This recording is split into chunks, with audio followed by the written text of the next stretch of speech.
quero cumprimentá-los com a paz do Senhor Jesus, dizer que Deus tem coisas maravilhosas a falar ao nosso coração essa noite, porque Ele continua sendo o nosso Deus. Eu tenho uma palavra que tenho certeza que vai ser direcionada para a sua vida, para aquilo que você está precisando essa noite. Para tanto, eu quero ler 2 textos na palavra de Deus, nos profetas. O primeiro está em Jeremias, capítulo 18, nós vamos ler dos versículos 1 até o versículo 6. Jeremias 18, do 1 ao 6, depois Isaías 64 e o verso 8. Jeremias 18, do 1 ao 6, diz assim a palavra de Deus. Palavra do Senhor que veio a Jeremias: levanta-te e desce à casa do oleiro, lá te farei ouvir as minhas palavras.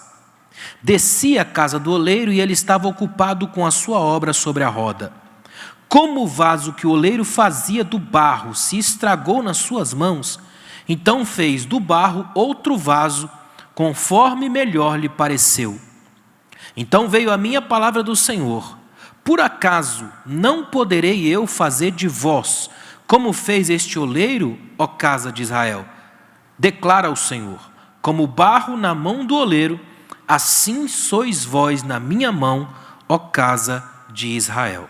Agora lá no profeta Isaías, capítulo 64 e o verso 8, profeta Isaías, capítulo 64 e o verso 8, que é um verso que precisa ser uma oração para nós também. Diz assim, ó: mas agora tu és nosso Pai, ó Senhor, nós somos o barro e tu és o nosso oleiro, e todos nós somos obras das tuas mãos. Esses textos, para mim, são extraordinários e acredito que cabem muito bem na realidade que a gente está vivendo. Por isso que o tema que Deus colocou no meu coração para ministrar essa noite tem esse sentido: moldados para Deus. Moldados para Deus. Isso é extremamente importante da gente entender. Uma moldagem de Deus na gente. Eu acredito muito que o que Deus está fazendo conosco ao longo desse tempo todo e de toda essa situação pela qual a gente passa é uma moldagem de Deus. E toda moldagem de Deus é para algo melhor. Eu estava fazendo algumas anotações aqui. A vida, a gente pode dividi-la entre os fracassos e os triunfos que a gente vai conseguindo ao longo do tempo. Aí eu fiz algumas perguntas. Quem nunca se sentiu derrotado na vida? Quem nunca desejou profundamente voltar atrás e começar tudo de novo? Quem nunca desejou ter uma segunda chance depois de errar? Mais do que isso, quem nunca pensou em algum momento da vida assim: ah, se eu pudesse voltar lá atrás e fazer tudo diferente? Quem já não teve o sentimento de que errou demais e que não tem como recomeçar e não tem como acertar aquilo que está quebrado? Jeremias se encaixa perfeitamente aqui. E esse texto para mim é importante por isso. Porque a gente vê um profeta, que Deus dá a ele um direcionamento, uma direção no sentido assim: desce até a casa do oleiro. Imagine que Deus hoje estivesse dizendo para você essa frase: fique na sua casa, porque eu quero te falar alguma coisa aqui hoje. Deus chega para o profeta e diz: vá para a casa do oleiro, porque eu vou te ensinar algumas coisas lá. Olha que coisa tremenda. Tem dias em que Deus nos ensina em casa. É esses dias que a gente está vivendo hoje. Dias onde Deus molda para Ele na nossa casa. E nós estamos aqui para aprender isso aqui hoje. Esse aqui é o texto e o contexto de Jeremias. Está vivendo uma situação difícil. O povo de Judá, os moradores de Jerusalém, novamente desobedeceram a Deus. A situação era crítica. Jeremias agora tenta juntar os cacos do povo para possibilitar que algo novo surja. Só que o profeta não consegue ver como isso vai acontecer. Jeremias está cansado de ver tanta maldade, desobediência, o coração dele sem esperança. Por isso ele clama a Deus por misericórdia. É porque eu li o capítulo 18, mas no capítulo 17, os versículos 14 a 17, Jeremias faz uma oração que eu procuro fazer sempre que eu me lembro. Olha essa oração: cura-me, Senhor, e sararei. Salva-me e serei salvo, porque tu és o meu louvor.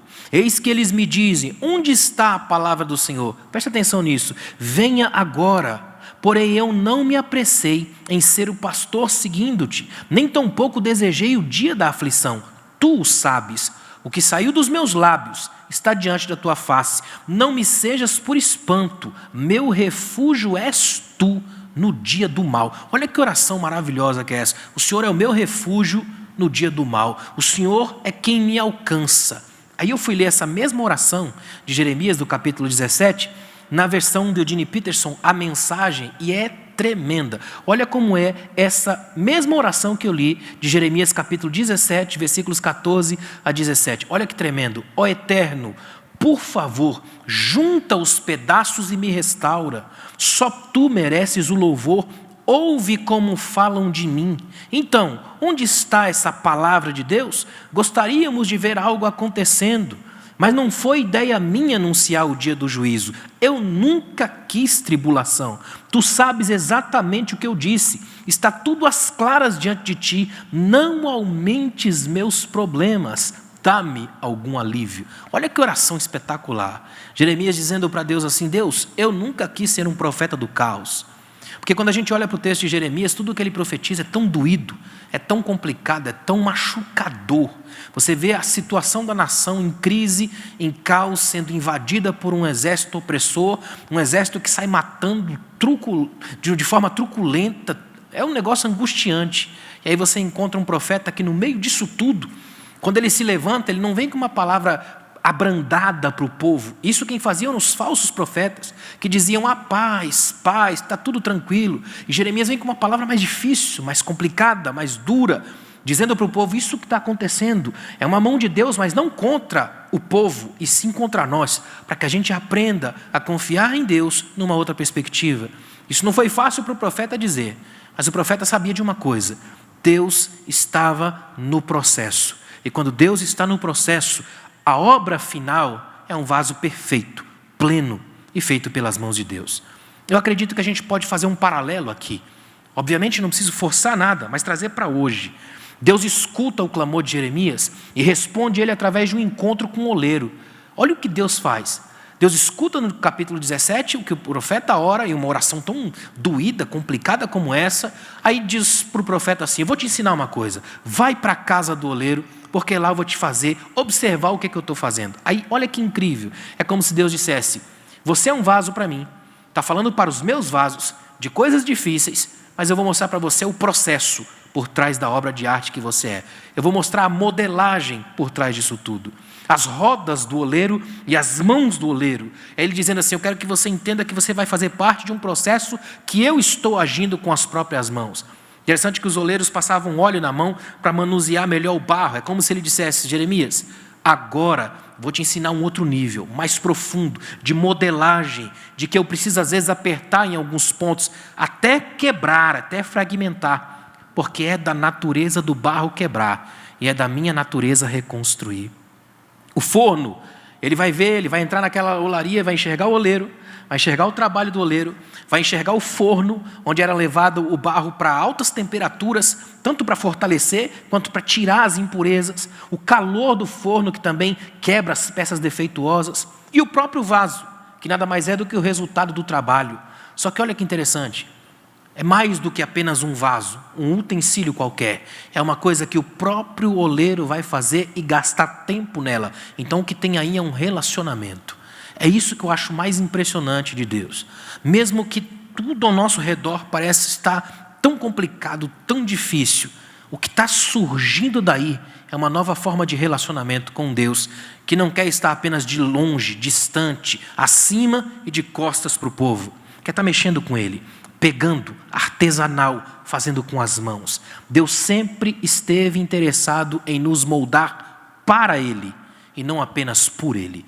Eu queria que você lembrasse de uma coisa: todo o processo pelo qual a gente passa, por mais difícil que seja, por mais dolorido que seja, esse processo é, no final, para a glória de Deus. E Ele é o Senhor que ainda tem as rédeas da vida na mão, só que Ele não exerce isso como um ditador, batendo truculentamente. Ele exerce isso em amor, porque tudo o que Ele está fazendo é uma arte final para a sua glória. Eu queria mostrar para você algumas coisas que acontecem sobre a gente ser moldados para Deus. Primeira coisa é que certas coisas só se aprendem na prática da vida. Tem coisas que, por mais que a gente explique na mais tremenda teoria, isso não entra. Só entra na mente quando a gente passa por isso. Quer ver só? Quanta gente agora está valorizando muito mais o estar perto das pessoas que ama. Está glorificando a Deus pelo fato de ter uma casa e um lugar para estar. Algumas coisas a gente só aprende na prática. Não dá para ver pela teoria. Dá para perceber que você aprende melhor agora, porque está passando por um processo. Na casa do oleiro, Jeremias se depara com um ambiente de trabalho repleto de barro, de poeira e de vasos de barro. Não tem glamour, não tem luxo, mas tem lição, tem aparato, tem abraço, tem aproximação. É um lugar onde se ouve somente o ruído da roda girar. É o oleiro em silêncio, moldando o vaso até que ele fique perfeito. Olhando a cena em Jeremias, começa a entender por que Deus o coloca e o queria ali. Ele observando um trabalhar de Deus, o modo como Deus trabalha. É simplesmente um olhar de amor para uma peça de barro que vai sendo moldada a partir da imaginação artística do oleiro. Agora olha que tremendo. O Deus da vida é o oleiro que trabalha sem se cansar nas imperfeições do barro que eu sou. A roda de madeira que gira sem parar é o passar do tempo e as suas alegrias, tristezas, sofrimentos e vitórias. E o barro sou eu, é você, somos nós, pó da terra, imperfeitos, sujos, porém alvos de uma mão e de uma mente capaz de criar algo melhor. Isso por si só para mim é belíssimo. É o fato de Deus saber moldar e tirar de mim aquilo que nem eu sei que tenho. É Deus quem enxerga possibilidades no barro que eu sou. O oleiro, de um punhado de barro, transforma com paciência, com amor, com cuidado, o simples e sujo barro num belo e útil vaso. Olha que tremendo. Frágil, mas útil. Essa é a ideia de Deus. Nunca tirar de mim apenas a ideia de que agora, uma vez que eu fui tomado e transformado por Deus em algo, eu possa de algum modo querer ser igual a Ele ou maior do que Ele. Eu preciso lembrar sempre da minha estrutura e lembrar que eu sou pó, barro. Portanto, toda a alegria e a glória não está apenas em eu ser usado por Ele para daí para a vitrine da fé. Está em saber que Ele é Senhor e mesmo assim enxergou em mim algum tipo de valor. Cada vida nada mais é do que o resultado da mão criadora de Deus. É o que Isaías diz no capítulo 64, que nós lemos no versículo 8. Somos o barro. O barro em si não tem valor, mas na mão do Criador torna-se uma obra de arte. Por quê? Porque certas lições só são realmente aprendidas na prática da vida. É quando Deus desloca a gente para lugares que a gente não quer estar. Eu fico imaginando o fato de Deus chegar para Jeremias, um profeta do naipe de Jeremias, do nível de Jeremias, e não dizer para ele assim, ó, Jeremias, desce até o centro onde os rabinos estão discutindo, porque lá eu vou te fazer ouvir as minhas palavras. Deus não diz assim, ó, Jeremias, vá até a praça central de Jerusalém, procure o lugar mais chique, mais imperioso do momento, que lá eu vou te ensinar. Não, vai até a casa do oleiro. E naquela época, Jerusalém está no auge da idade da cerâmica. Ou seja, o que mais tinha em Jerusalém era olaria. E mesmo assim Deus manda ele para um lugar onde tem sempre aquilo que é o mesmo. É Deus dizendo para mim e para você que as grandes obras que Ele opera na gente não nos tira do cotidiano. Não há um sequestro divino da sua realidade. Deus te transforma e te usa nos lugares onde você é alguém. Isso é libertador. É saber que Deus trabalha a sua arte dentro do meu cotidiano. O que significa que para Deus todos os dias são extraordinários. É por isso que Deus não faz parte do dia da mentira, porque Ele é toda a verdade. Então qualquer dia para Ele é um dia pleno e é um dia de vitória. Tem certas lições que a gente só aprende na prática. Segunda coisa que é interessante, Deus é o supremo oleiro e Ele trabalha um processo de detalhes. Deus é extremamente detalhista. Se você quiser saber um pouco disso, é só observar ao seu redor, na beleza da criação. Quando você enxerga nas árvores, nas folhas, nos desenhos que há, nas células, como é extraordinário aquele universo microscópico que a gente só tem acesso à via da ciência. E é aí, no ambiente dos detalhes, que Deus trabalha. Cada vaso, por exemplo, é único. Cada vaso é feito individualmente. Cada vaso tem o seu tempo de feitura nas mãos do oleiro. Se você parar para pensar isso do ponto de vista humano, cada pessoa é única para Deus. E nada escapa dos seus olhos. Nenhum detalhe escapa do Deus que molda com carinho a vida de cada um. Interessante que o oleiro vai trabalhando com calma, devagar, atentamente, com muito cuidado, dando forma ao barro. Só que de repente, o texto bíblico é tremendo por isso. De repente algo acontece. Não dá nem para a gente saber se isso era uma coisa corriqueira que acontecia de vez em quando, ou se aconteceu de fato naquele dia. Mas Jeremias está ali observando quando o oleiro vai moldando o vaso, e eu gosto de imaginar o olhar de Jeremias e uma certa expectativa de ver como o vaso vai sendo feito, está sendo bonito, está sendo ajeitado. De repente, acontece algo na mão daquele oleiro, aquele no qual Deus mandou Jeremias ir para aprender. Ou seja, Deus não manda Jeremias ir para aprender com um oleiro que faz tudo automaticamente perfeito, sem nenhum erro.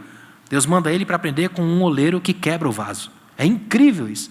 De repente, o vaso quebra. E na mão do oleiro. E não é um erro do oleiro. É a natureza do barro.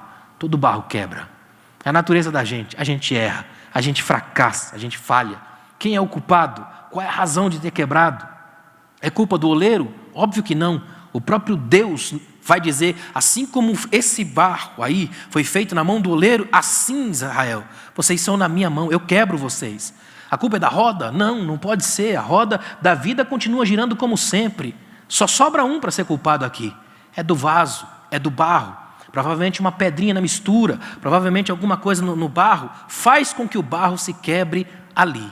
Só que a beleza é que essa não é a finalização da história. Mais do que isso, esse barro que se quebra não é descartado e jogado fora como um lixo. Esse barro que se quebra é a mesma matéria-prima da feitura de um novo vaso. E o texto é tão tremendo que vai dizer assim, como lhe bem pareceu fazer. Olha que incrível, é como se o oleiro dissesse, quebrou na minha mão, mas não acabou a possibilidade criativa que eu tenho, vou continuar criando.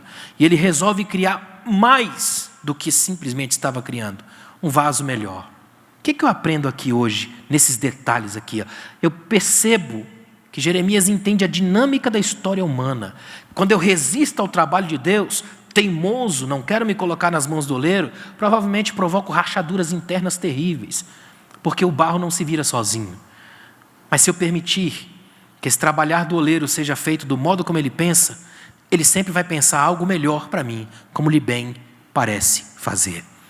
Quem sabe se tudo isso que a gente está passando, esse momento histórico tão angustiante, não seja um trabalhar desse supremo oleiro para fazer da gente uma coisa cada vez melhor. Algumas pessoas dizem assim, quando é que vai voltar ao normal? Eu espero que nunca mais volte a ser como era. Que a gente volte diferente, que a gente volte cada vez melhor, que a gente volte como obra de arte, como uma obra na qual Deus trabalhou sempre no melhor, que a gente volte como vasos cada vez mais úteis, cada vez mais usados na casa de Deus. E a terceira coisa que eu aprendo aqui é que tem um risco muito sério nesse texto. O risco da inversão. Uma das maiores tentações da vida consiste em inverter o processo de modelagem. É o barro querer ser o oleiro e não querer mais ser o barro que se é. É quando o vaso quer ter de fato vontade. É quando eu quero decidir a forma que o meu vaso vai tomar. Eu acho que não preciso da ajuda de Deus para ser quem eu sou. Aí eu acredito que eu consigo me moldar sem ajuda, seguindo os meus próprios planos e os meus caminhos. Jeremias 18:12 diz, não adianta, nós vamos seguir os nossos próprios planos, o povo queria ser mais do que isso. É quando o barro resolve dar ordens ao oleiro. Esse tipo de risco é perigoso demais. Precisamos lembrar todos os dias qual é a nossa essência. Nós somos barro, querendo ou não. Queremos, tentamos e não conseguimos, por nossos esforços, alcançar a perfeição. E ainda bem, porque não conseguiríamos lidar com ela. O fato da gente entender que é barro, é libertação de Deus. Eu queria que a gente aprendesse uma coisa que é belíssimo. Na fé cristã, se tem uma coisa que nos liberta, é a capacidade de ter lucidez, equilíbrio, bom senso e acreditar de uma vez por todas que mesmo estando nas mãos de Deus e Ele fazendo de mim o que Ele quer, Ele não me dá autorização para achar que eu posso inverter o plano original. Eu permaneço no plano dEle para mim. Por outro lado, quando eu reconheço a fragilidade e as falhas, eu estou dizendo para Deus, eu preciso de Ti. Aí eu corro para Ele como o filho pródigo corre para o pai. Aí a gente corre para Deus com uma certeza inabalável. Nós cremos naquele em quem nós nos entregamos. Eu tenho algumas perguntas a fazer para você. Que tipo de vaso você está se tornando a partir de todo esse processo que Deus está fazendo? Pense por um momento. Que tipo de barro Deus está modelando em você aqui hoje? Qual é o seu sentimento de estar passando por tudo isso que a vida está colocando na nossa história hoje? Será que a gente passa o tempo inteiro apenas reclamando de tudo ou moldando a nossa vida, achando que a gente pode ter alguma coisa além ou querendo fazer, como eu disse aqui, o risco da inversão? ou a gente crê que tudo que a gente veio cantando ao longo desse tempo todo na igreja era verdade. Por exemplo, o Senhor é o maior, o Senhor é soberano, eu me rendo. Quantas vezes a gente cantou isso? Eu me rendo à tua vontade. Quantas vezes a gente cantou assim, tu és soberano? Quantas vezes você cantou isso aqui, ó? Eu entrego tudo a ti. E se ele ouviu? E se ele resolveu pegar? Quantas vezes você cantou nos templos, nos cultos da igreja, frases como essa aqui: Senhor, restaura a minha estrutura. Ele restaurou, de verdade. Entra na minha casa, você cantou isso. Entra na minha casa. Ele resolveu entrar. E como é bom isso. É sinal de que esse nosso supremo oleiro está fazendo em nós algo muito maior do que aquilo que a gente pode imaginar. É bom saber que às vezes nos processos da vida, o que Deus está fazendo na gente dói, machuca, profundas rachaduras no barro que a gente é. Mas isso lembra a gente que nenhum de nós é de ouro, que nenhum de nós é de aço inoxidável, a gente é de barro. É essa estrutura e é essa natureza que Deus trabalha com a gente. Uma das belezas de Deus trabalhar o barro que a gente é deixar as marcas da sua mão na gente. Que essas digitais divinas permaneçam em mim e em você. Que a gente saia daqui hoje com esse sentimento. Que você, quando terminar esse culto aí na sua casa, você entenda uma coisa que é belíssima de Deus. Deus não para de trabalhar. Foi o que Jesus falou. Eu trabalho e meu Pai trabalha até agora. Ele não para de trabalhar. É por isso que a gente está sendo tão moldados por Deus. Porque eu acredito que tudo o que Deus tem para nós ainda tem muito por fazer. Portanto, essa obra de Deus, artesanal, feita com as mãos, vai gerar em nós aquilo que nem a gente sabe direito. Portanto, é uma surpresa divina, é um presente. E a palavra presente no grego é graça, dom, dádiva. É aquilo que Deus está dando para a gente aqui hoje. Algo que a gente nem merece, mas a gente recebe, porque Ele, sim, nunca deixou de ser o supremo oleiro da minha e da sua vida. Eu quero fazer uma oração com você. Eu gostaria que você, nesse momento aí na sua casa, onde você estiver, que você eleve o seu pensamento a Deus agora, dentro dessa perspectiva que eu preguei até aqui. Que você, por um momento, eu vou usar a metáfora aqui, que a gente se entenda agora como entrando numa espécie de olaria divina. E eu queria orar com você agora. Ó Deus, obrigado, Pai. Obrigado por essa noite, por a gente poder imaginar aqui, nesse momento, estar na tua olaria, sabendo dos teus processos, sabendo que o Senhor trabalha conosco de um modo muito profundo, coisas das quais a gente não sabe, como dizia Davi, coisas maravilhosas demais para mim. E dói, e às vezes aperta, porque é da natureza do barro, a gente tem ranhuras, fissuras, fendas, mas a tua mão é capaz de moldar, a tua mão é capaz de mexer, a tua arte é infinitamente maior do que eu possa alcançar. Então, humildemente a gente se curva e se entrega. E na nossa casa, a gente adora em família, a gente celebra o Senhor, porque nós somos igreja, muito mais do que paredes, nós somos um organismo vivo. E acreditamos que a cabeça desse organismo é o Senhor. Portanto, nós te adoramos. Porque as grandes ideias para os grandes vasos vêm dessa cabeça. A cabeça que ainda manda e que ainda pensa o melhor para nós. Obrigado, Senhor, por essa noite e por cada homem, cada mulher, cada criança que ouviu esta palavra. Que ela desça para o coração e faça a diferença na vida. Em nome de Jesus. Amém. Obrigado, pastor.